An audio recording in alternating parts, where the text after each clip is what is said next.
Es un conjunto de técnicas y procedimientos que permiten analizar los estados financieros de una empresa. Entiéndase por estados financieros tanto el balance general como el estado de resultados. El análisis financiero permite comprender la estructura financiera de la empresa respecto a sus ingresos y activos, así como sus gastos y costos. Se analizan estas variables en ciertos periodos de tiempo para determinar el comportamiento y evolución de las mismas. Mediante el análisis financiero se pueden identificar debilidades y riesgos de la empresa, lo mismo que su potencial, y sobre todo tendencias que permitan hacer proyecciones futuras. Conocer el por qué la empresa está en la situación que se encuentra permite proyectar soluciones o alternativas para enfrentar los problemas surgidos. Dentro del análisis financiero existen dos métodos principales para evaluar la situación financiera de una empresa. El primero de ellos es el análisis vertical. Este permite conocer el peso porcentual de cada partida de los estados financieros dentro de un grupo total al que estos pertenecen.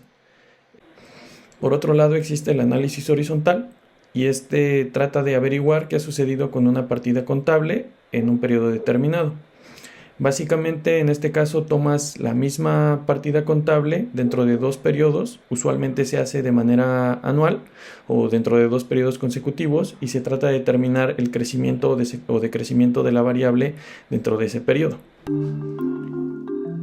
Hemos hablado del análisis financiero en cuestión de comparativos de tiempo y de dos o más estados financieros dentro de un periodo o varios. Ahora, hablemos de las razones que sirven para calcular o vincular diferentes rubros que integran el estado financiero. Esto con fines comparativos y con el objetivo de evaluar el desempeño financiero y operativo de la empresa. Razones de liquidez. Se refieren a la facilidad con la que la empresa puede pagar sus cuentas. Tenemos a la razón circulante, que mide la capacidad que tiene una empresa para pagar sus obligaciones a corto plazo. Este incluye los activos y pasivos circulantes. También se denomina razón de capital de trabajo. Prueba del ácido es una forma de medir la capacidad de las compañías para pagar sus deudas de corto plazo, excluyendo los inventarios. Razones de endeudamiento. Indican el monto del dinero que se debe a otras personas, instituciones o acreedores. Tenemos la razón de deuda, que mide la capacidad de una compañía para hacer frente a sus deudas con sus activos. Por otro lado, la razón de deuda capital permite observar el compromiso que han tomado tanto los accionistas dentro de la compañía, como permite observar el porcentaje de deuda con respecto al capital de los inversionistas. Por otro lado, tenemos las razones de rentabilidad. Estas permiten a los analistas evaluar las utilidades de la empresa respecto a un nivel determinado de ventas, a cierto nivel de activos o la inversión de los propietarios. Estamos viendo el margen neto, que es la utilidad que genera la empresa con respecto a los ingresos que obtuvo. Por otro lado, tenemos el rendimiento sobre activos, que se utiliza para valorar el grado de rendimiento que ha obtenido la gerencia de los activos bajo su control. Por último, tenemos las razones de cobertura. Estas evalúan la capacidad de la empresa para cubrir los cargos fijos que resultan de su deuda. Mostramos las más importantes, en particular la cobertura total del pasivo, que refleja la capacidad que tiene la empresa para hacer frente a los intereses y el abono de capital a las mismas obligaciones. Y por último, la cobertura total, que principalmente refleja la capacidad que tiene la misma empresa u otra empresa para cubrir todos sus gastos financieros, tanto temporales como fijos.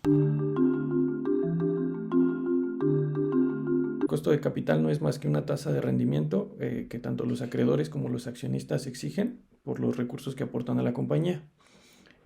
Pueden ver que la ecuación se compone básicamente de dos factores. Primero tenemos el concepto Weighted Average Cost of Capital, que también está denominado como el costo promedio ponderado del capital. Recordar que tenemos dos maneras de financiarnos en una empresa. La primera es a través de deuda, y la deuda genera un costo de capital, que son los intereses que tienes que pagar por esa deuda, y debe estar ponderada por la estructura que esa deuda sigue con respecto al equity o el capital que inyectan los inversionistas. Por otro lado, tienes el costo del equity o el costo del capital, que es la tasa que esperan los inversionistas obtener por la inyección de sus recursos.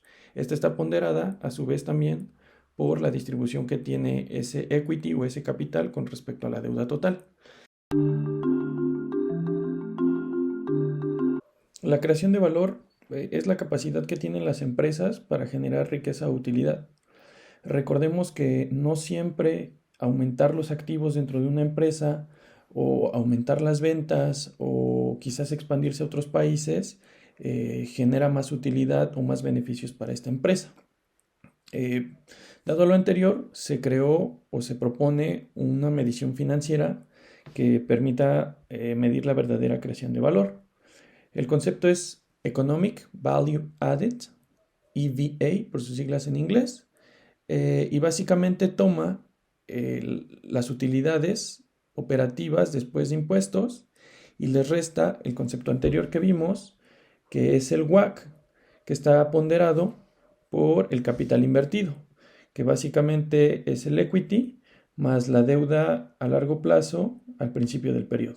Básicamente estás midiendo el rendimiento de la empresa tomando en cuenta el costo de capital y el capital invertido por esa operación. Usualmente se dice que las empresas que tienen una EVA mayor tienen un mayor valor en bolsa y viceversa.